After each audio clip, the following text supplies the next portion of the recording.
बाबा साहब की सिफारिशों पर साइमन कमीशन भारत आया। कौन आया? कौन आया?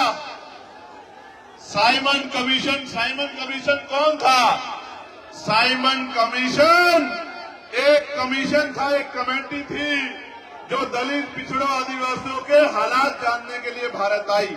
और जब साइमन कमीशन भारत आया और वो यहां से रिपोर्ट बनाकर लेके गया, उस रिपोर्ट के आधार पे गोलमेज वोट का अधिकार बाबा साहब अम्बेडकर के प्रयासों से मिलने का काम हुआ है मेरे साथ। और मैं वोट की ताकत बताता हूं, वोट की ताकत समझो।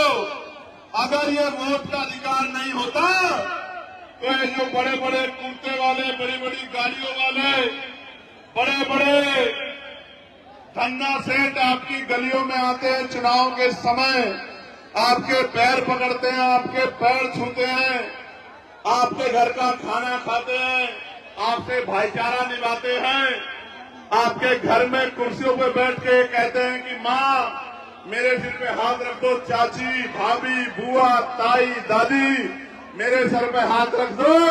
ये जो महलों वाले लोग आज आपके बीच आते हैं तो ये इस वोट की वजह से आते हैं। जिस दिन वोट का अधिकार चला गया, आप मर जाना, आप गल जाना, सड़ जाना, आप भूखे रह जाना, एक अमीर आपकी गली में नहीं आएगा। मेरी बात को आप याद रखना। एक वोट के रूप में हथियार, स्वाभिमान सम्मान का जीवन दिलाने के लिए हथियार बाबा साहब अम्बेडकर हमको दिला के गए हैं। इसलिए बाबा साहब ने किसी की जमीन नहीं छीनी, बाबा साहब ने किसी का घर नहीं छीना, बाबा साहब ने किसी के रुपए नहीं छीने। अगर आज भी इस देश में बाबा साहब अम्बेडकर की प्रतिमाएं तोड़ी जाती हैं, आज भी इस देश में फूले साहू की प्रतिमाएं तोड़ी जाती हैं, आज भी इस देश में बाबा साहब अम्बेडकर को अपमानित करने की कोशिश की जाती है, उसका एकमात्र कारण ये है कि बाबा साहब अपने बच्चों को नौकरी नहीं लगा के गए।